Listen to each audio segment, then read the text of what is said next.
That's one of my mottos in life is that courage is not absence of fear. It's acknowledgement there's something more important than fear. And so public speaking is one of the biggest fear in humans' lives besides death. And the more people learn to own their voice, the more they can serve the world.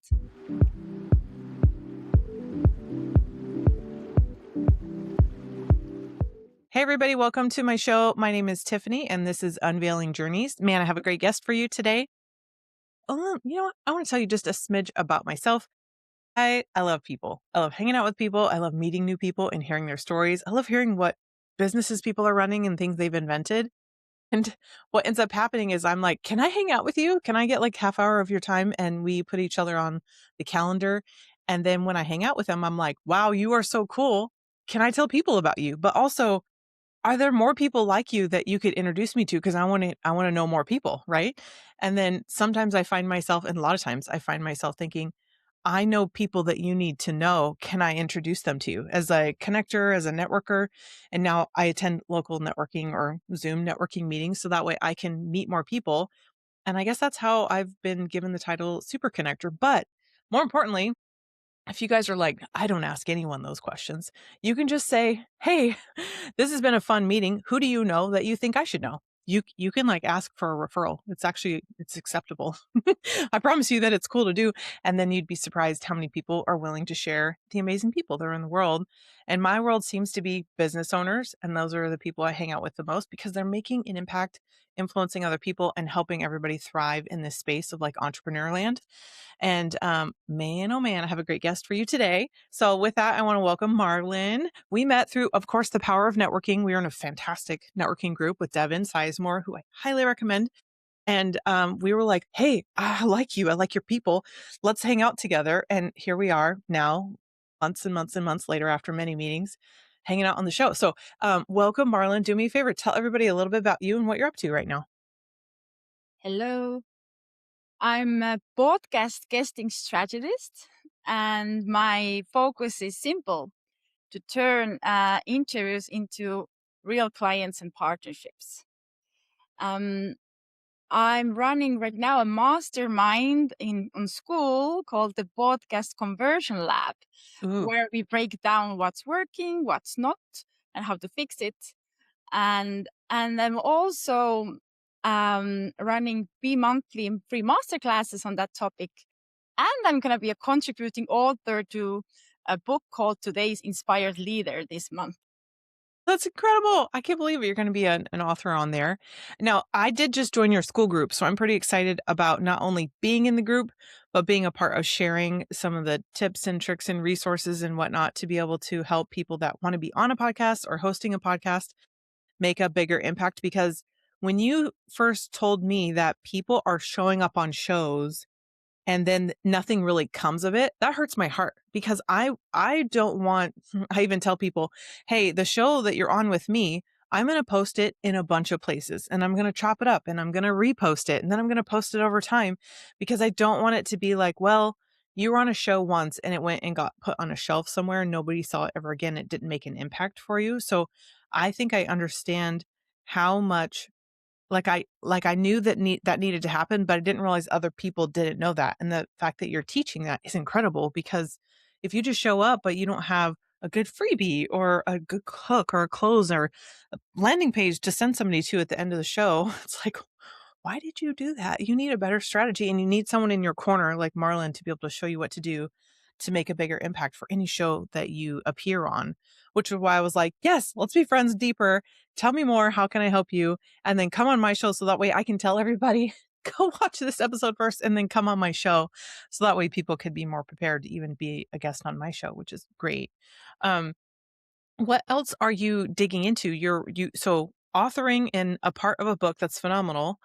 More stuff that you're working on right now.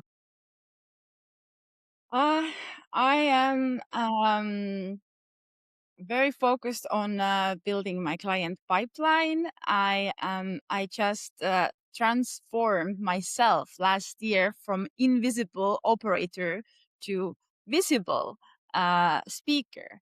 So that's why I started those master classes this year. I wrote the chapter to the book about my journey through how motherhood changed how my agency functions, how who I had to become to make it work for my clients and for me. And I'm really transforming also how I offer my service to my clients. I used to offer just interview bookings, and this year from January I added the coaching, what to do before, during, and after the interview, because I saw that where the real money sits. Ah, I love that. I love that. This is so great that I want to crack more into your story. Of course, this is Unveiling Journeys. I want to start from the beginning.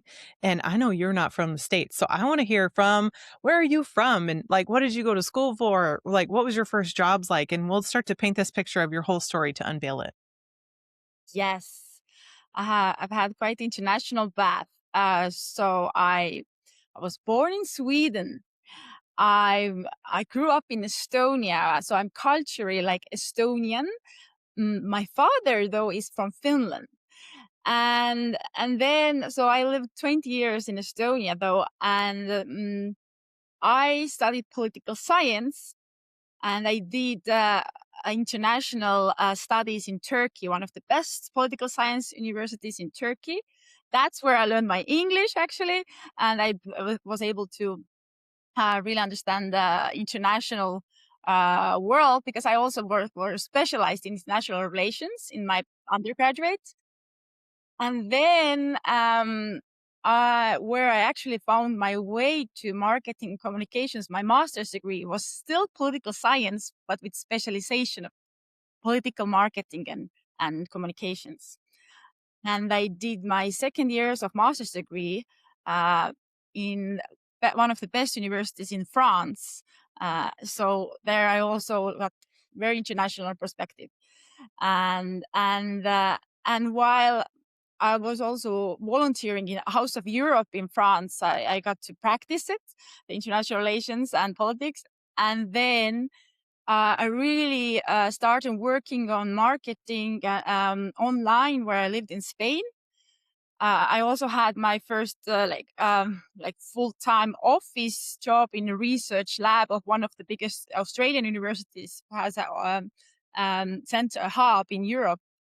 But thanks to COVID, I got to transform it my life to have my own marketing agency and start offering. And I started from affiliate marketing Way. services. What? That's a great start. Now, I have to ask this because obviously when we live in America, we're like everyone should speak English. That's the narrative, right? But I feel like you probably speak so many languages. How many do you speak? Spanish was my ninth language I learned, So shocked. but I do speak now daily three languages: Estonian, my mother tongue, and English for work and Spanish for home life. Though I still have some knowledge of Russian and French and Finnish, and I'm totally forgotten about my studies of Swedish, Turkish, and German. Wow. That's incredible. Like that's like mind blowing and jaw dropping over here because we're like, you have to learn your second language. Come on, let's go. And it's like, oh my gosh, we don't know what we're missing out on to unlock those parts of our brain. And quite frankly, limitations of business. You can do business in so many countries because of being able to speak so many languages. That's so cool. Tell me, you went from political science, which when you take a political science degree, what did you anticipate that you would do for work when you're in that degree? I, from the early age, wanted to use my voice to make a good impact in the world. So I started actually in youth politics already in age 15. And in age 22, I was already like the leader of the student union, representing 10,000 students of my university, speaking and coaching other student leaders. So I was always with the goal of making an impact. So what I imagined my job to be, I probably was in international NGO or government. But my right now my path has led me to really to business. But I still have this mission that I want to support entrepreneurs who really want to make impact in the world. So I'm just gonna make my own way to make my dreams come true. Oh my gosh, I love that so much. So being able to go into marketing, these impacts of COVID and whatnot, what was that like? I mean, was that really just leaping straight into entrepreneurialism for you out of college? I did had a couple of office jobs during the master's degree already, or before and after. But then, yeah, very quickly, just couple of years of office jobs, and I started my own marketing agency online, and it was amazing journey. Like first making a lot of mistakes and learning, and then taking a lot of courses all the time, learning on the go. And then I think first years I was more selling my time under my company. And then I turned with the birth of my daughter, my company, to really like multi-clients agency. And that's what I'm also writing on the book, a chapter. Yeah, I love that. Whenever you, because marketing seems like such a wide subject, what was your specialty in your first line of work like that? I had a course and a mentor who was teaching affiliate marketing, because already that time was like people don't trust ads because they have ad blockers. So who they trust? They trust influencers or people who they are following, and if they recommend services or products, they will probably buy it more likely than a forced ad. So that's why I fell in love with affiliate marketing first, because it was like trust based sales channel. But yeah, with time, I realized that still affiliate marketing, there's a lot of ads that are just, placed in other people's channels. And that's why I fell in love with podcasting, because that's the place where you are really talking you, yourself, your energy, your story, your why. And it's not done by AI, and it's not an ad. Right. What was that transition like to go all the way from having your own agency into what this has bloomed into now? Tell me, I know this isn't a short story, so tell me all of it. Yes, one of my clients, actually in 2021, I was doing for them affiliate marketing, looking for affiliate collaborators, bloggers, and influencers. But they wanted their CEO and founder of the tech startup to go to podcasts, and they tasked me with this part, and other team took over the other affiliate marketing. I loved it. I got to pitch their world changing vision to the podcast hosts. Later, this startup had 10x growth, millions of investments. And I was like, I got to pitch their founder to podcast. A lot of people heard about them through podcasts. Obviously, there were these affiliates who helped to grow the company too. But the podcast part, hearing the founder's story, that made me feel like there's the fire. That's where I want to be. And then slowly, I still had affiliate marketing clients last 5 years, but more and more I started taking podcast guesting clients, because I felt the founder-led sales is the strongest, and it's what I love. Oh my gosh, that's so fun. How did this keep blooming for you? Because you said you've gone from taking on podcast guests and then you had a kiddo and that changed your perspective on things. Tell me more about that. Yes. So first of all, first years I was selling more my hours to work by hours for those clients to do the work to get them to the podcasts. And then I realized that I don't have any more time because I have a daughter. And then I need a system that I sell results. And the hours are actually done by my team. So I had to hire more team members. And instead of selling hours, selling results to my clients. And this transformed like my life, my freedom, because I was able to focus on my daughter, still deliver results from my clients. And the clients were also actually happier, because they were like, oh, I don't have to pay for hours that I'm not sure can I bring results. I'm going to pay for actual results. And it was no brainer to work with me. Oh my goodness, that's so awesome. Now, being able to identify the people that would work best with you, like what are they saying to themselves when they kind of need to identify, oh my gosh, I need someone like you in my back pocket? Yes. the ideal client is actually a non-fiction author with a high ticket coaching or consulting offer. And what they have been feeling is that they have been doing speaking, they have been showing up, but they have not got much clients out of those interviews on podcasts. So the they they have been posting, but they don't know the full strategy from the host, the audience to the episode leverage. That is what I am coaching, and also we are learning from a mastermind group for what have worked for others who have actually made lots of money even before the episode is recorded or long after the episode is promoted. Oh, that makes sense. Yeah. Because if they're going around, they're doing like a promo tour, right? Because they're an author and they need to tell people about what they're up to and push Yes, people to get the book, right? the book gives the urgency, and then having actually a high ticket offer gives the guarantee that you get the return on investment of just if you know what you do, you know what you're offering, good transformation, and your loved sales, then just closing a couple of clients from your podcasts, you're like, it's all worth it. That makes so much sense. Literally, I had a conversation with someone this morning I need to talk to you about because she's exactly that. But how funny to think that's how it works. You just like tell me more about who are the best people to work with you. And I'm like, I've met them. Well, you guys should get together because they need you so bad. That's just kind of the power of referral. Um, I guess I want to ask you what's next? Like what's on the horizon that you're working on? Right now, this mastermind, I'm just in the pre-launch mode. I just launched it in 2 weeks ago, and this is what is actually right now in the works.